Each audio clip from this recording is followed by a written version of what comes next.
I wanna wake up in the morning where the orange blossoms grow, and the sun comes peeping in where I've been sleeping, and the songbirds say hello. I love the fresh air and the sunshine. It's good for us, you know. So I'll make my home in Florida where the orange blossoms grow. Hello, this is Sally Parks, speaking to you from the Hartley House, which of course is the Palm Harbor Historical Museum. Welcome to this segment of Personal Life Histories. And my guest today is Sam McClelland. Sam is not only a friend, a community activist, involved person in the arts, and actually once my boss. So Sam, welcome. Thank you very much for being here. I would never turn down an opportunity just to see you and your friendly face and smile. Thanks. That's nice of you to say that. And we have a whole bunch of hats here, and we're going to talk about them in a few minutes. But first, I want to talk about you. So I always think of you as a Florida boy. Were you born in Florida? No, not born here. I was born in Atlanta, Georgia. My father was in the Army, and so I'm an Army brat. And we traveled to Europe and everywhere on his duty stations. So Atlanta was a place I don't have many memories of either. My first real home was here in the fourth grade. I started here in Clearwater in Skycrest Elementary, and I've lived here ever since. And so you went to Clearwater Middle School and or whatever they called it then, junior high school. Junior high. We knew it was a junior high too. Right. It's gone. The building was down there on Martin Luther King and Laura Street, and it had originally been a Clearwater High School, then became a Clearwater Junior High School. Red brick oven, no air conditioning. Really? Yeah. And then Clearwater High School is where it is now. Yeah. You graduated from there. But that was on the outskirts of town, wasn't it? I mean, didn't that seem? There was nothing out there. That's Hercules. So there was still something as far out as Belcher. I see. Okay. There was the Gulf to Bay Drive-In Theater. And after that, you're on your way to Tampa. Right. A different time for sure. Whole different time. Well, but a wonderful time. So we're going to talk about some of your various careers, but I really want to talk about the arts because you've been so involved in the arts. So you were the co-founder of the Pinellas County Arts Council, and you became my boss because you were vice chair of that board and represented that board so well and in so many community events. Merlin Keyes, who was the chairman, worked for Honeywell, often confined and turned to you, Sam, and said, would you go out and be a part of this arts event? So I was often at your side, and we teamed up together frequently. Many times. You were the focal point for the arts in the area as the executive director. I remembered your small little office inside the old courthouse. In the basement of the old courthouse, let's remember. It really was a closet, wasn't it? It was, just a little bit more than that. And you would have to climb over the desk to get behind it to welcome other people. That's about right. Yeah. But and when it times. rained, it flooded. Yeah. So we had floods up there or down there frequently. Yes. Yeah. And we had such wonderful programs then that have benefited all the people of Pinellas County. I remember the day you introduced me to a new intern, Kathleen Monahan, who has basically built the cultural life of Tarpon Springs, and now her son is a director and composer also. So, right. Yeah, Actually, wonderful time. And Kathy continues to be a good friend. I see her frequently. I'm on a board that is a foundation that was named for her. And the day that she came to me when she was with the Arts Council, because she was the director of the Artist in Schools program, she said, Sally, I'm going to take a job in Tarpon Springs. I said, Kathy, you have red hair, you're Irish. You will never make it in Tarpon Springs. And of course, the rest is history. Right. So don't ever take advice from me, Sam, because that was not good advice. It was a wonderful time. I mean, that was the bicentennial year, 1976. Right. We were both on the bicentennial efforts.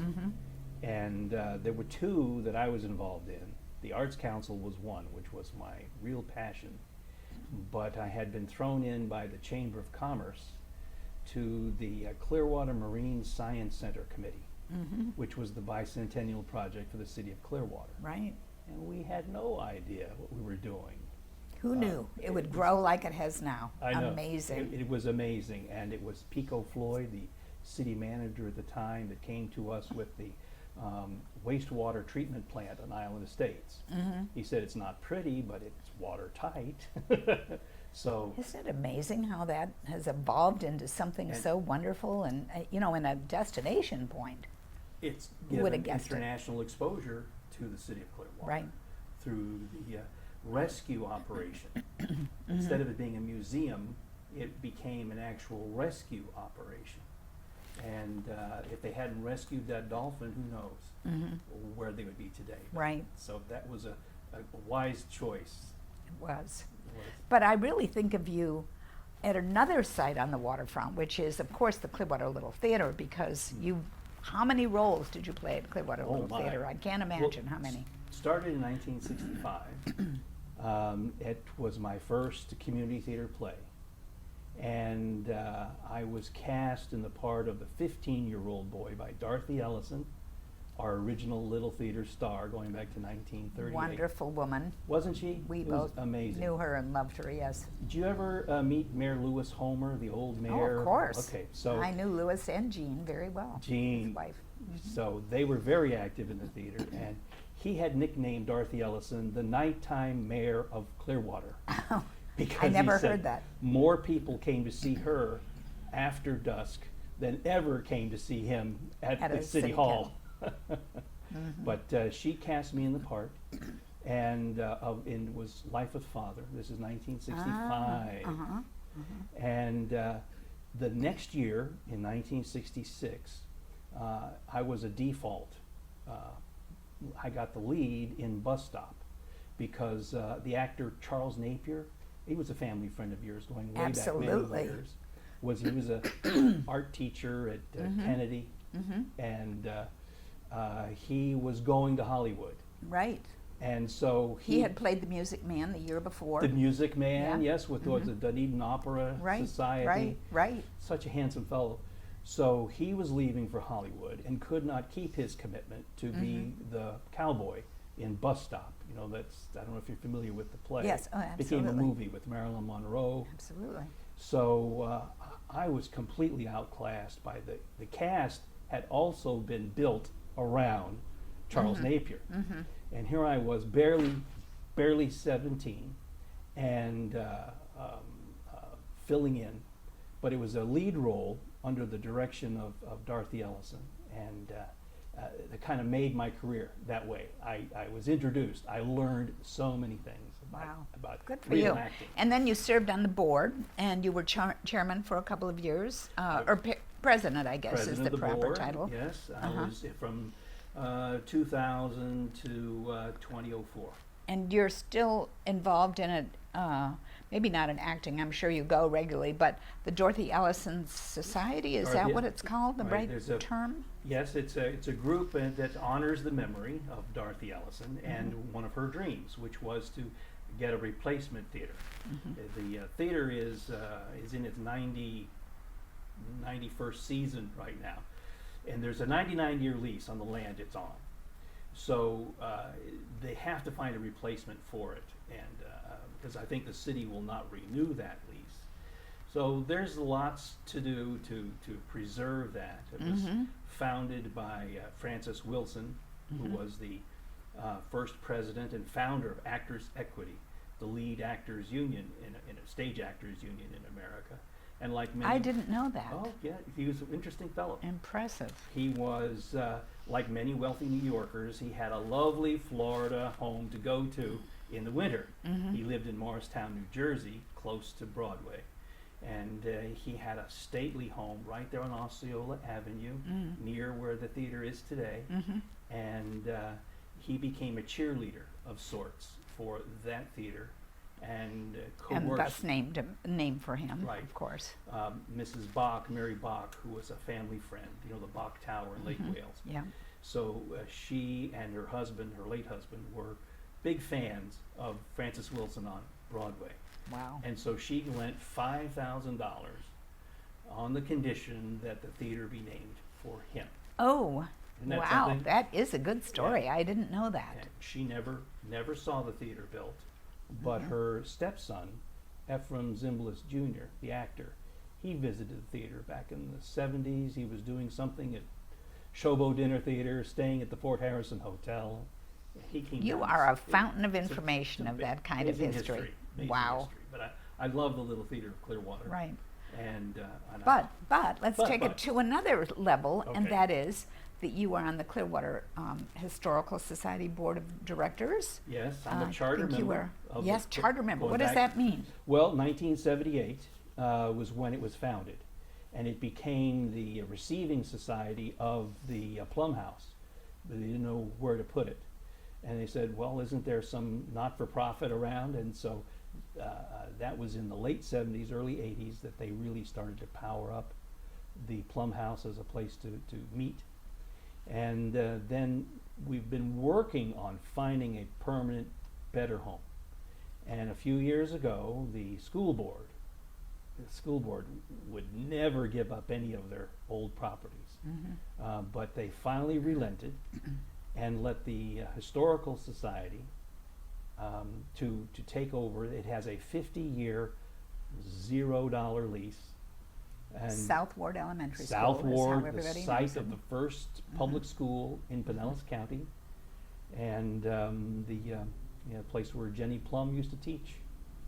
Amazing, you know. But we've had we were able to secure $500,000 in a grant from the state of Florida, and it has filled up one building. We brought handicapped access. Well, you were there at the opening. in I June was. It last was year. fabulous. And you met me in costume. Yes, I was portraying, again, a reenactor Right. of Robert Whitehurst, Right. who owned the property in 1854 in partnership with David Turner. Would you like to wear Robert Whitehurst's Well, hat? Robert Whitehurst. Is I that brought that some one? hats. I brought some hats. Right. I think that's the one you were wearing because I Robert- think I saw that photo Robert in my Whitehurst. collection. He loved a nice straw hat. Uh-huh. I'm wearing many hats today. Right. Robert Whitehurst, and I have his actual. I'm getting out of the. No, you're fine. You lost a few pictures there, but They fell down. well, yep. But the actual Robert Whitehurst, I have a couple of his pictures. There he is. This is one picture of him. You're not quite as bearded very as he is. good. We'll With get his a close. beard. We'll get a close up of him We'll later. get a close up, and I have the picture on that thumb drive for Uh-huh. you, so you can actually put Right. it later. Right. And this is another picture of him. Uh huh. Pretty grainy. He lived till 1916. He lived. And he was a long- Clearwater guy. Clearwater guy. Mm-hmm. He then moved south to Largo, and he founded the Annona Church, Methodist Church. Oh, I didn't This know is the that. picture of the day of the opening that you were there. Right. This is a picture with Charlie Justice unveiling Mm-hmm. the South Ward site, the historical marker, which he was the chair of the Historical Preservation Committee. For for Pinellas County. Mm-hmm. And there I am in costume. Right. And here I am again in costume with that lovely little hat. I know. And the I one wanted, that- I brought this one because you can see Mulberry. This was our first success with the city of Clearwater.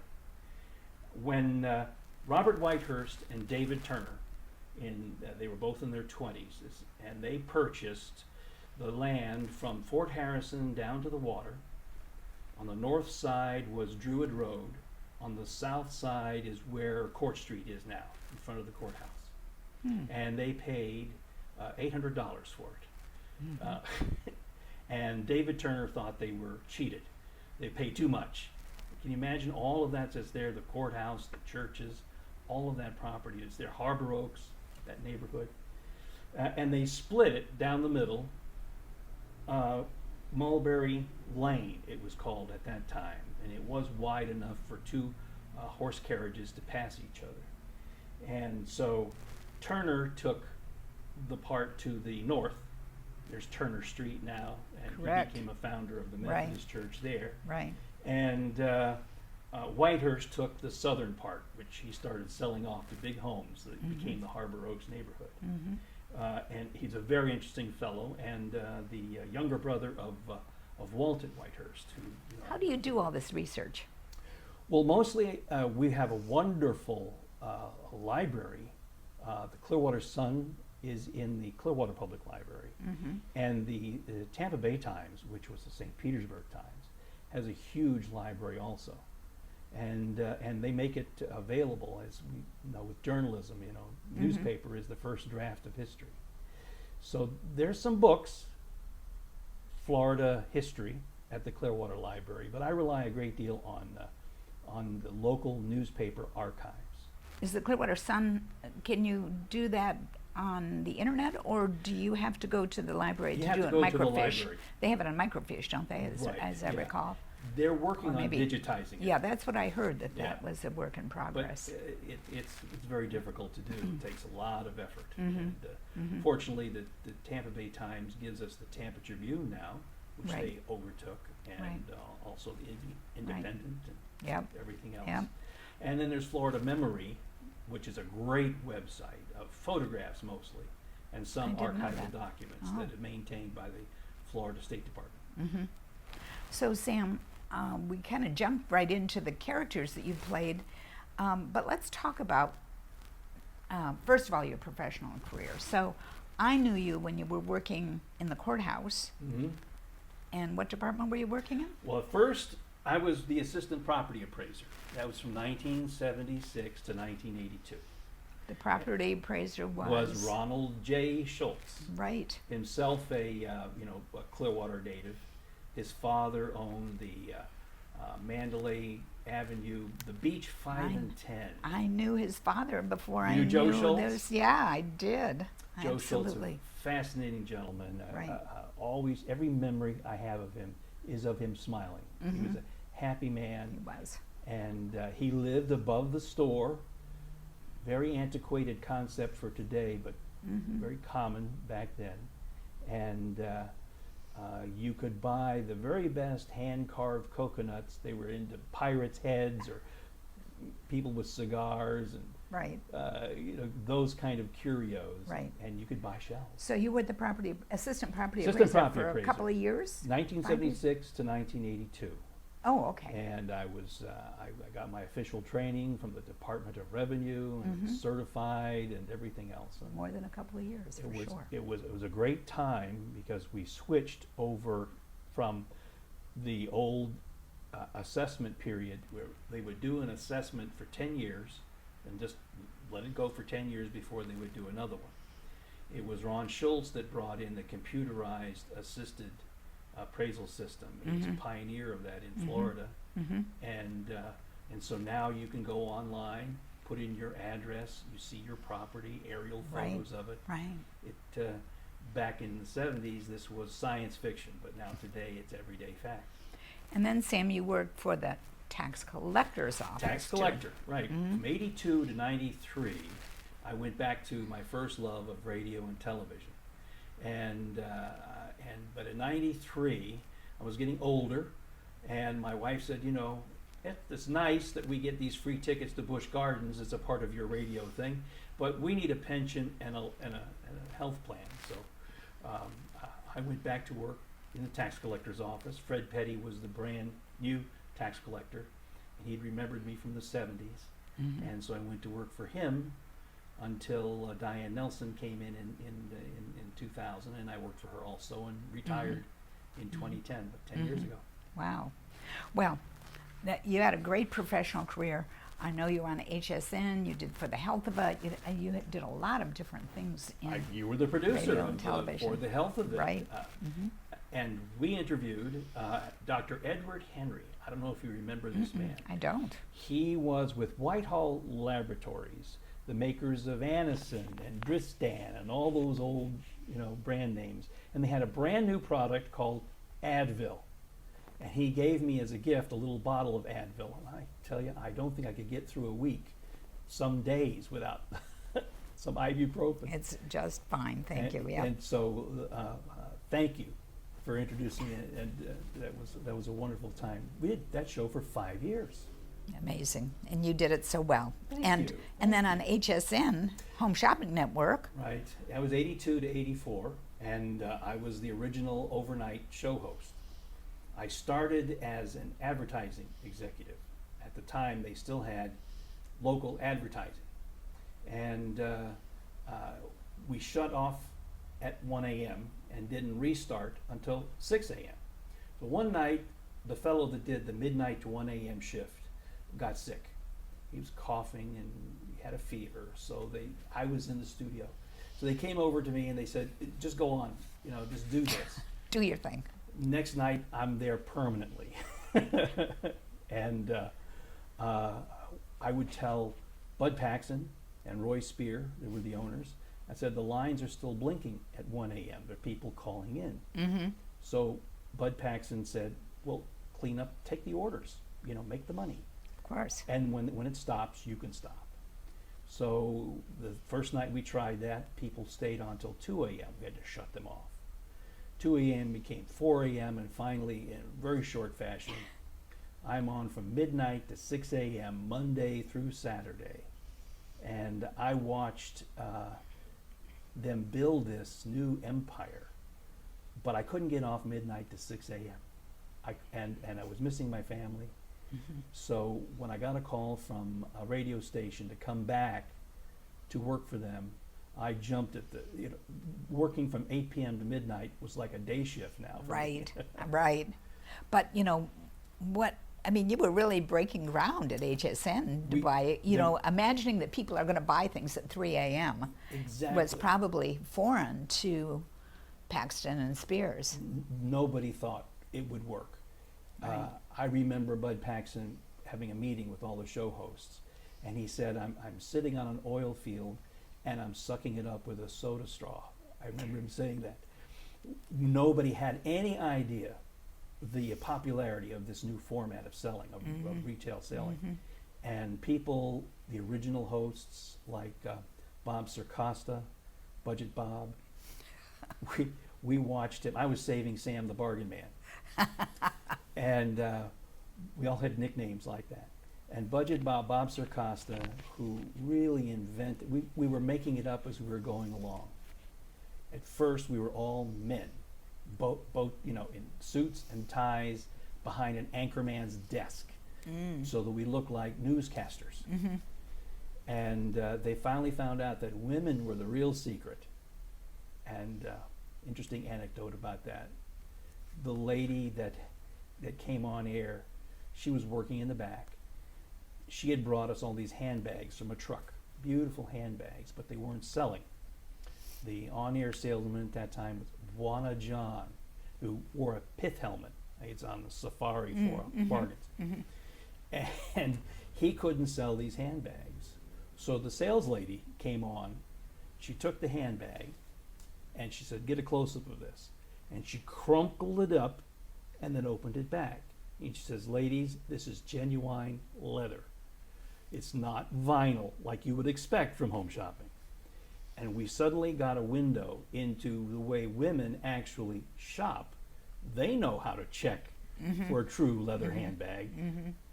We men had no idea. And today, if you turn on home shopping, you have to really hunt for a man. Mm-hmm. That's true. So that is true. It has changed. We were making the rules up, and nobody had any idea if what we did last night that was successful really was successful. Maybe it was just better than the night before. And you were looking for sales totals, I'm sure, every morning. How Totals. do we do? And you can imagine, we were on that time when I was there. We were just on cable TV, Vision Cable at the time. We were only in Clearwater, Bel Air, Pinellas Park, Bel Air Beach. That was it. We weren't even all of Pinellas County. St. Petersburg. Wow. We weren't even in St. Petersburg. And I was on the midnight shift, midnight to 6 a.m., and I grossed $750,000. You can imagine what the grosses were for the fellows who were on midday. Right, right. So it was a hugely popular format. And I'm not surprised that QVC and HSN have merged. Right. So, Sam, I don't want to miss the opportunity to talk about all these great hats and the stories behind them. I mean, that's the main thing. But let me just ask you, what do you consider yourself? Are you an actor? Are you a reenactor? Are you a performer? Are you a portrayer? What do you think you are? Great question. I consider myself a reenactor to help bring these people to life, to bring their biographies to life. As with the Clearwater Historical Society or here at the Palm Harbor Museum, it isn't the things that we collect that are fascinating to people. It's the stories of the people who owned these things, who used these things. Right. So it's the history, it's the biography. And you can give a dry recitation. I was born, they were died, this was their career.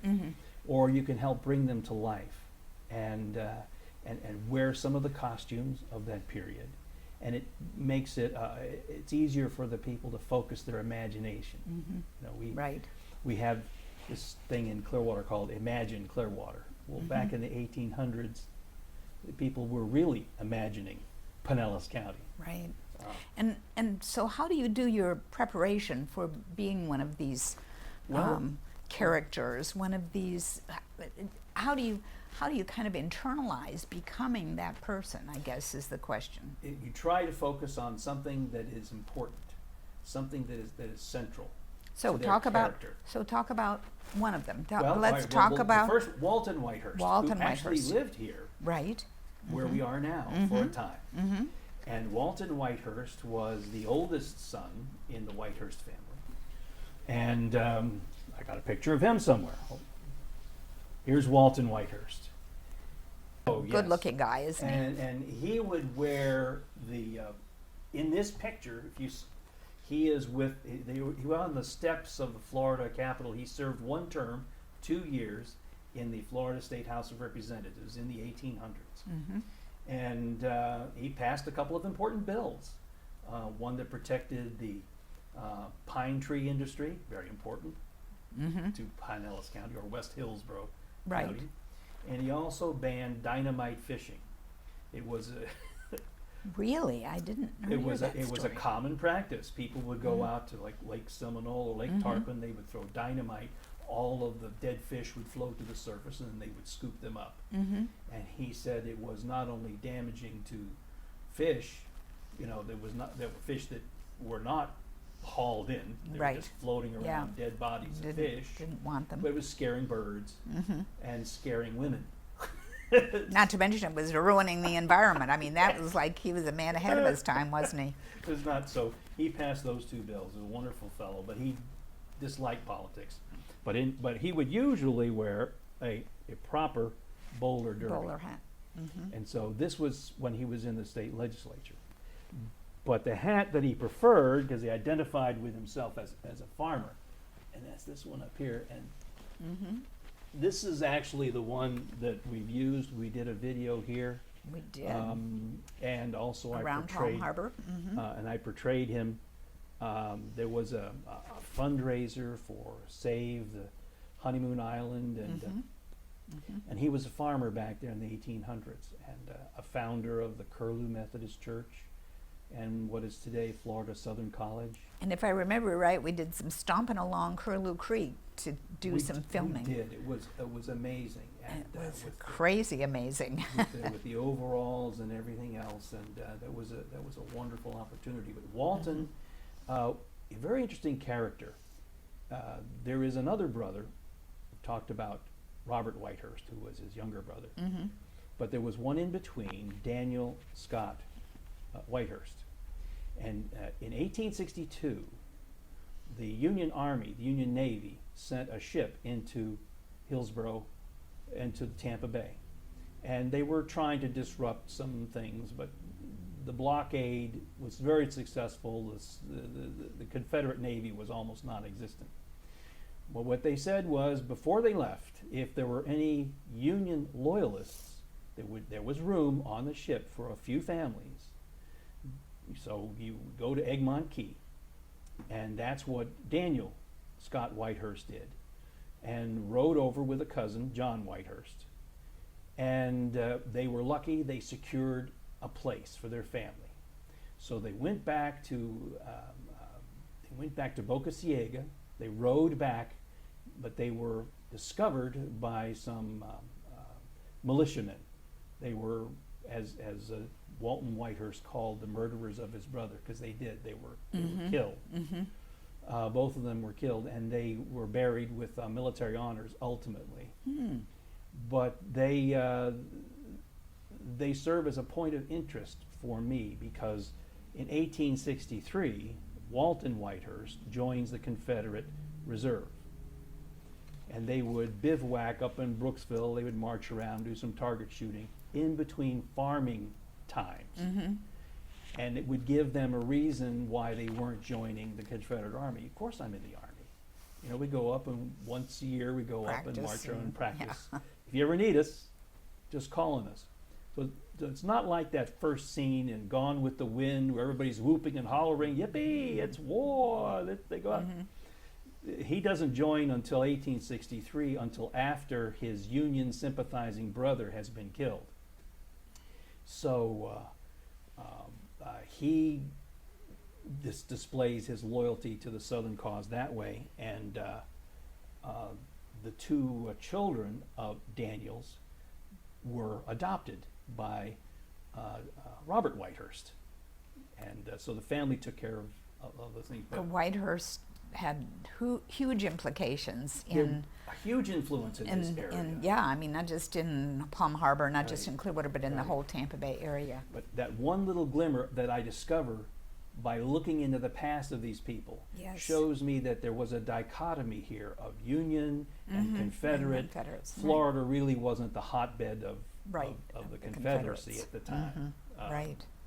And well, so let's move on and talk about some of these hat. other folks, because you got all these intriguing Here's hats. a Dunedin fellow. You mentioned him, Bronson. Now this is Bronson Cushing Skinner, 1889 to 1981, and he was the son of L.B. Skinner, or Lee Bronson Skinner, who had started the huge citrus industry in Dunedin. And the orange juice factory that we all know and love, and so on. And I was invited to portray him by Bob Kendrick, who was doing a brand new TV series for Channel 10, a documentary series called Tampa Bay Treasures, which won a regional Emmy and also the Florida Motion Picture and Television Association Annual Award for Best Documentary Series. What made him special was that there was no real rivalry between father and son. Sometimes that happens. They really were partners.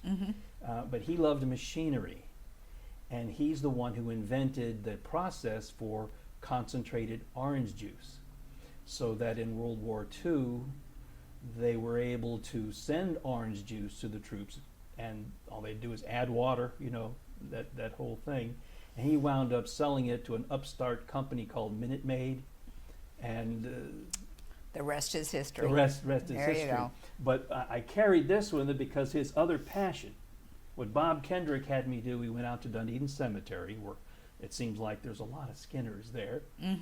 But I would sit next to his tombstone, and I would be wearing this hat because he loved with my goggles, because he loved flying and built an airport, and it was called Skinner Skyport. In Dunedin. Dunedin had its own airport. It had its own airport, a huge airport, and you can see in some of the aerial photos. So I had my scarf, and I had my goggles and my helmet, and sitting by the tombstone, and I was the first interview, the first subject, and then I did some casting for Bob Kendrick. So. Would you put on the scarf? You want the scarf too? I think you just need to. We should do the whole thing. You need to look like the flying ace here. I called Bob Kendrick.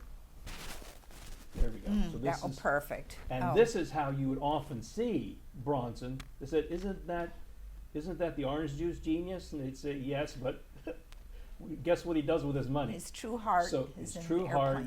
He felt that. He wanted to go into World War I. He was in his young 20s, but U.S. was late in entering the war, and by that time he was intricately involved in the family business, and he really wasn't. There was no draft, so he didn't go. But he fell in love with flying, and in those days, in the late 20s, early 30s. Barnstorming was an attraction. If you had an airport, these daredevil pilots would fly in and fly out and you could sell a lot of orange juice to the crowd.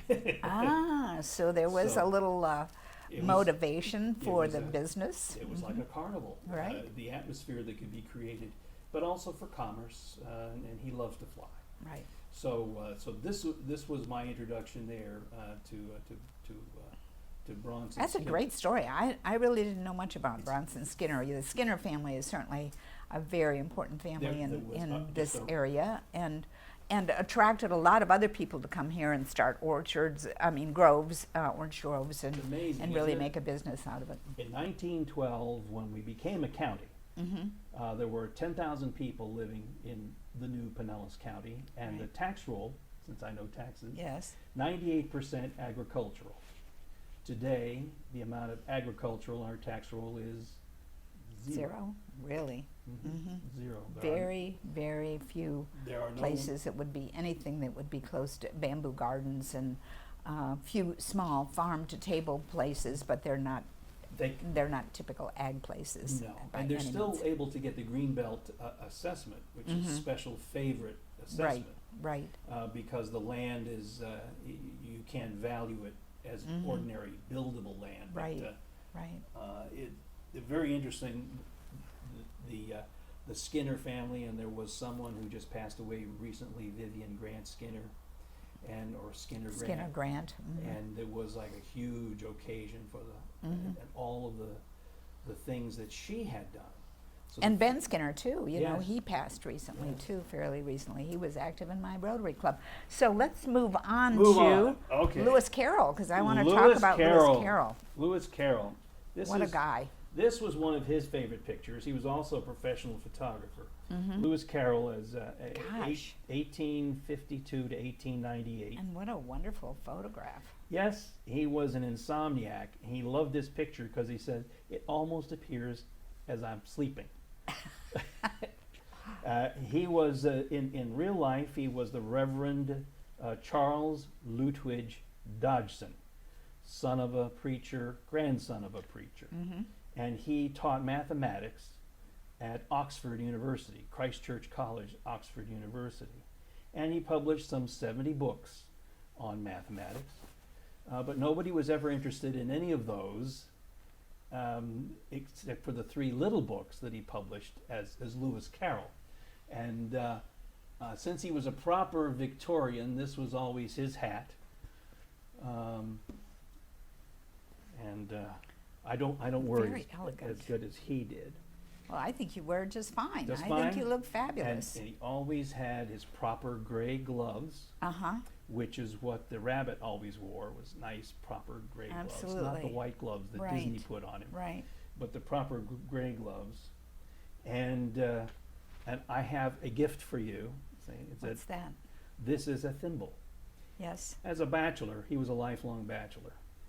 He always had thimbles to do his own repair work of a button pop. And in the story, Alice's Adventures in Wonderland, in the story, there's the 4 contestants in a race. There is the duck, the egret, and the lorry, and Alice. And Alice wins the race, and the dodo gives her a thimble. And he says, would you kindly accept this elegant thimble as your award? Thank you. And when I portrayed Lewis Carroll, we did for a number of years, there was a group called the Famous Dead Authors. We were a professional troupe of actors. I loved that role. It Oh was my a- gosh, you we had the so much Times fun with it. Reading Festival. We were down Yes, at Eckerd right. College and various places. I'm wearing my thimble. Wearing your thimble. Yes. And it was very popular with the audiences because the children could relate and the adults could relate. And he was a fascinating fellow. He was had a lifelong stammer, which we never cured of. But in the boat, when he's telling the story to the 3 little Victorian girls, they were all put into the story. That the Alice's Adventures in Wonderland is not political satire against the monarchy, which some people think. It was just a story that he made up for 3 little girls, the way he had always done all his life. He was a great storyteller. So the Reverend Duckworth was with them, helping to maneuver the boat. So he was the duck. And Edith, the oldest sister, she was the egret, and Lorena was the lorry. and of course Alice was Alice. And Dodgson gave himself the role of the dodo because of the way that he would often pronounce his own name because of his stammer. He was the Reverend Dodgson, so he was the dodo. And a fascinating character, professional photographer at a time when it was more art than science, and died a bachelor, although he had many romances. He dated for 3 years and supposed to marry John Gielgud's great aunt. Was Elizabeth Terry, famous actress of the time. Right, absolutely. Heard of her. Fascinating character, Lewis Carroll, and I miss him. He was fun to portray. Well, let's move along to Sure. a couple of other characters, though. Right. Thomas Nast. Thomas Nast. Thomas Nast was 1840 to 1902. Thomas Nast was a Bavarian by birth, came to New York City at age 7. He could not read or write or speak English, so he was terrible at school, but his teachers recognized an artistic talent and sent him to art school. At age 15, he becomes a professional cartoonist for newspapers, an illustrator for newspapers. Photography was still not even brand new. This is 1855 when he gets his first job.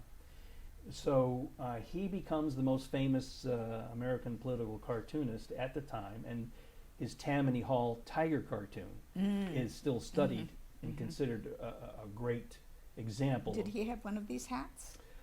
He, as you can see, there's his hat right there. It is. And so this would yeah. be, Absolutely. you know, he was a very proper gentleman, a frequent visitor to the Lincoln White House.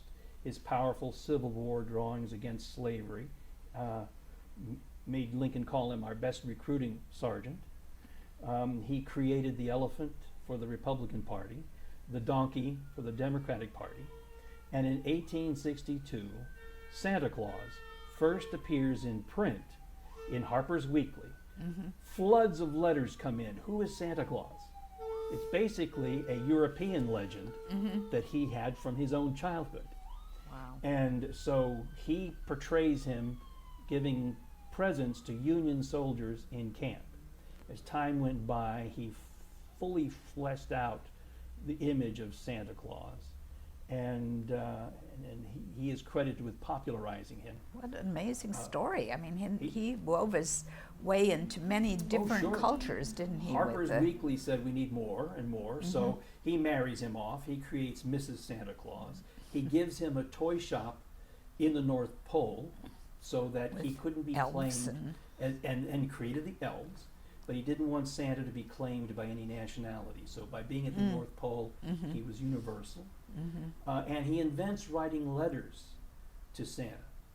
And he did it because of his own memory of being illiterate, how hard it was for him to learn to read and to write.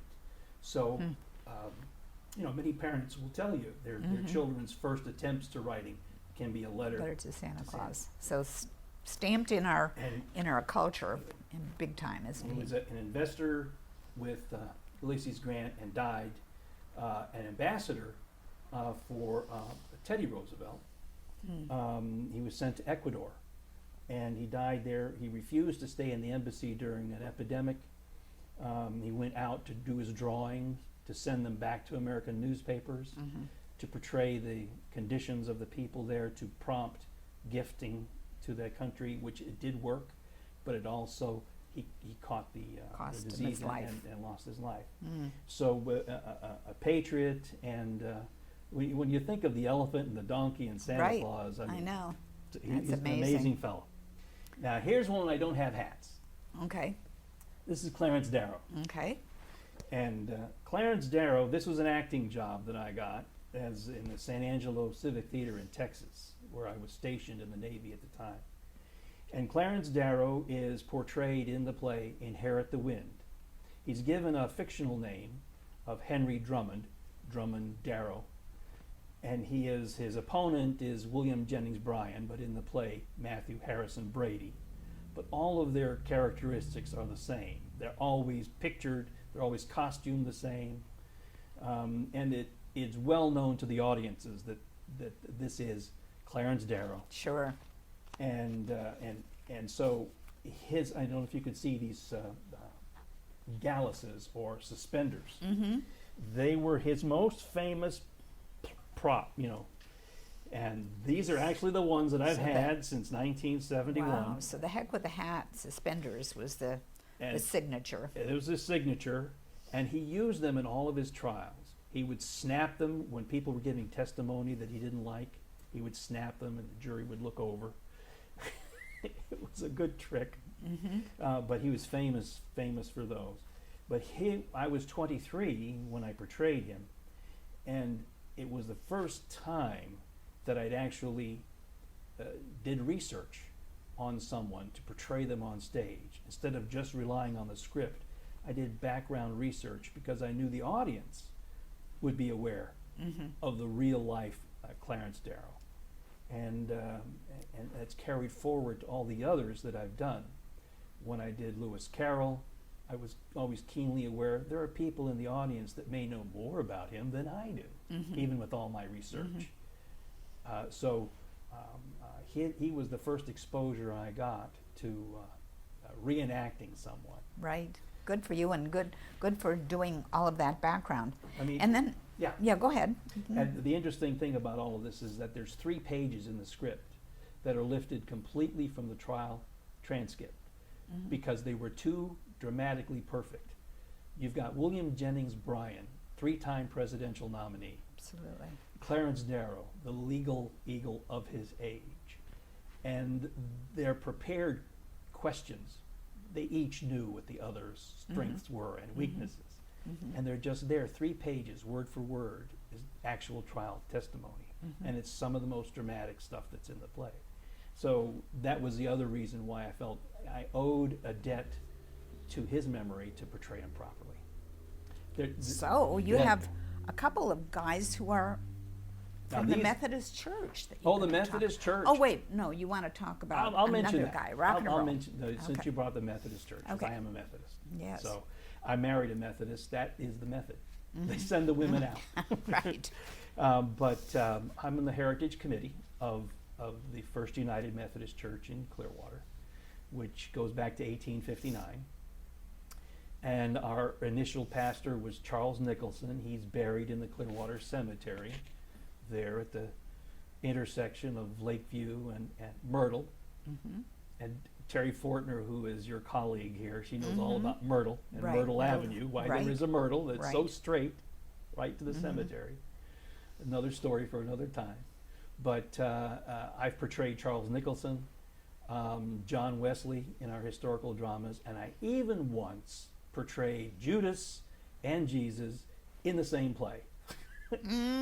Running backstage, changing the wig, changing the beard, changing the sandals, attention to detail. Right, right. And doing it all effortlessly. But we're keenly aware of our history, and we're right next door to the Clearwater Historical Museum. That was still the You partnership are. I between know. Turner and Whitehurst. And Whitehurst, yeah. This is the fellow that was new that I didn't mention to you before. I wanted to bring this fellow here, and this is Alan Freed. And for a number of years, and you see that, I don't know if where's the bow tie? Here's his signature bow tie, which is the straight, not the flared bow tie, but the nice straight bow tie. Oh, I see, yes. Very Right. popular. His white coat and his bow tie. No pink carnations. No. He was 1921 to 1965. He was the DJ who invented the term rock and roll. But really? Yeah. And there's been motion pictures made about his life. He died too young. He was only in his 40s. He had a crippling addiction to alcohol, and it was everything: kidneys, cirrhosis of the liver, and he'd been caught up in the payola scandal of the 50s, lost some of his good jobs, so that depression made his alcoholism more acute and led to his early death. But at the time, in the 50s, he was the king of radio and rock and roll. All of the great acts of rock and roll competed to be in one of his shows at the Paramount Theater in New York. And he insisted on African American artists singing their real songs, and he insisted on integrating the theaters, which is the real reason why they were looking for a reason to bring him down. His family often said the payola that he was involved in was nothing compared to what was really going on. But he did violate some of the rules, and they'd been looking for a way in the 50s to knock this guy down, and they eventually did. But I was the Florida stage manager for Alan Freed Productions, the oldest rock and roll company in the world, in the 80s, and we did a show at the Mahaffey Theater in St. Petersburg. We had Freddie Cannon, and we had the Chiffons, and we had Larry Chance and the Earls, we had Jewel Aiken, Mr. Birds and the Bees, and I had all of these people. And so instead of simply being this offstage announcer, the producer came to me and said, I know you're an actor. Could you portray Alan Freed? And we invented this device with smoke and laser lights that we had been transported into the past. And these were all acts that he'd actually introduced on stage. Freddie Cannon and everybody, they all knew Alan Freed. And so I didn't just introduce the acts, I portrayed Alan Freed throughout the whole Connecting performance. them all Got and a talking nice about them. review. How fun. That's a really nice, And I brought you really this nice picture. story. This is me. There's the white sport coat and the bow tie. There's Freddie, Right. Boom Boom Cannon, Right. Tallahassee Lassie, and that's Jewel Aiken, who was the lead singer of so many groups, including the Coasters and others. There was always a rotating lineup of people in Sure. groups like that. Right. But he made most of it in his solo career with the Birds and the Bees. Big hit that he had. That's backstage at the Mahaffey. That's a picture of my hair, by the way. So I think of it as an old friend that moved away, but I had pictures of us together, And I wanted to sneak something else in if I could. Okay, sure. I think this is the source of a lot of what I did. This is a picture of my father and me at age 8. We're sitting on Eiffel top Tower of in the back. Yeah, the Eiffel Tower, which kind of tells you where you were. Sure. For those 2 years that I was in France, 1954 to 1956, my education was officers' wives. We didn't have teachers. We weren't in Paris. This is my dad just retired, and on our way out of France, we stopped in Paris. Military bases are off in the boondocks somewhere. Right. So officers' wives who had college degrees or close to that were our teachers. And there's no classroom instruction, really. We went to museums. We went to old cathedrals. We visited battlefields. When I started 4th grade at Skycrest Elementary School, they told my mother that I could discuss the origins of World War I and World War II and art, how Rembrandt was the master of light and shadow. But I didn't know my multiplication tables, which even a 2nd grader knows. See? And it changed the trajectory of my life. I went through public school believing that I knew nothing about math, but everything about art and literature and drama. And wound up my career, as you mentioned, in charge of the tax roll and $2.5 billion worth of collections every year. So somehow I caught up with myself. You did. You did. Good for you. That was great photos. And this was, this is the part. This is Bo, the cowboy. This is a young actress named Kathy McGinnis, who would have been so much better opposite Charles Napier than me. I didn't give enough in it, but I was okay. The critics said Sam was 17. brash enough. Hey, 17 years old. What can they Dark- expect? Barely 17. And right. And I'm playing a man who's supposed to be 30. So what did you learn from all of these characters, Sam? Great question. What do you walk away with? Well, I walk away with the old story that history is all biography, and that ordinary people who are doing ordinary things, they think they're just responding, they're just reacting to the situation and making the best of it, are often the real people that we're trying to remember. You know, all that the Whitehursts are trying to do is raise some crops. Yep. All that the Skinners were trying to do was sell some oranges. You know, that they were all involved in agriculture. People like Alan Freed, he just wanted to go to work for a living and play records. You know, he was just a DJ like I have been in the old days. And there's a lot of ordinary people. There's very few people who were born Charlemagne and set out, or Alexander the Great, son of a king. Very few people like that. Most of the people are ordinary, everyday, run-of-the-mill.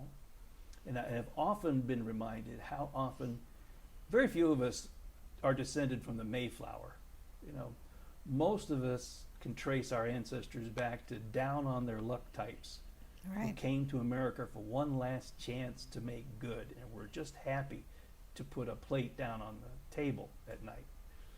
So that's what I've learned from doing this, is discovering the how circumstances and being ready and doing your best to react to them is the source of real history for our area. And so you're retired now. Yes. You still do some of the characters, because I saw you as recently as in the last year doing the character of Walton Whitehurst. But what is it that brings you joy? What do you enjoy doing, and what do you have fun and makes you feel enriched? Thanks for that question. That's a good question. Well, right now, I'm the worst golfer at the Clearwater Country Club. Oh, but you're at the Clearwater Country Club. I'm a member there, but I am the worst. And I maintain a practice schedule to keep that status. I do my best. And we're getting ready for our centennial at 1921, when that course was. And it was part of the determination of the people in this area to transform it from a agricultural area to a tourist mecca. Florida's first golf course is the one at the Bellevue Biltmore, and the next one is the Clearwater Country Club. Building a bridge to Clearwater Beach and giving it these faraway names, Mandalay, you know, and all of that to evoke, you know, Polynesian paradise. We set out to be what we have become, the world's most popular beach, or at least America's favorite beach. So did going to the beach give you joy? I enjoy going to, I don't go on the beach. Do you? No. No?